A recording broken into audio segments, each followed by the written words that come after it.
وہ درخت ہمیشہ مضبوط ہوتا ہے جو اکیلے نشوونما کر کے بڑا ہو جاتا ہے۔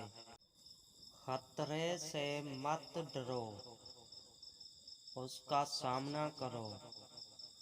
ایسا کرنے سے خطرہ آنا کم ہو جاتا ہے۔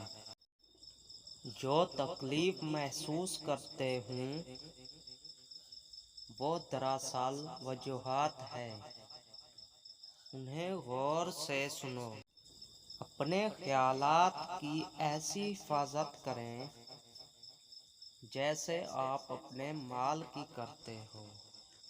انسان پر اس وقت رب کی رحمت برس رہی ہوتی ہے جب اس کی آنکھوں سے ندامت کے آنسو بہہ رہے ہوتے ہیں۔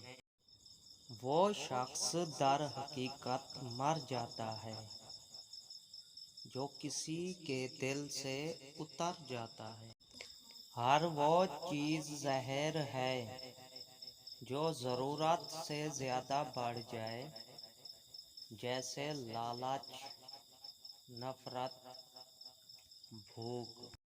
اپنے گناہوں پر شرمندہ نہ ہونا ایک ایسی مہلک بیماری کا شکار کر سکتا ہے جس میں صرف رسوائی ہی ملتی ہے۔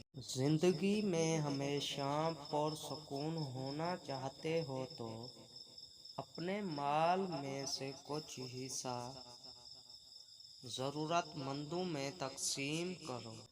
جو بندہ خود کو قابو اور برداشت نہیں کر سکتا کبھی زندگی میں مقام نہیں بنا سکتا۔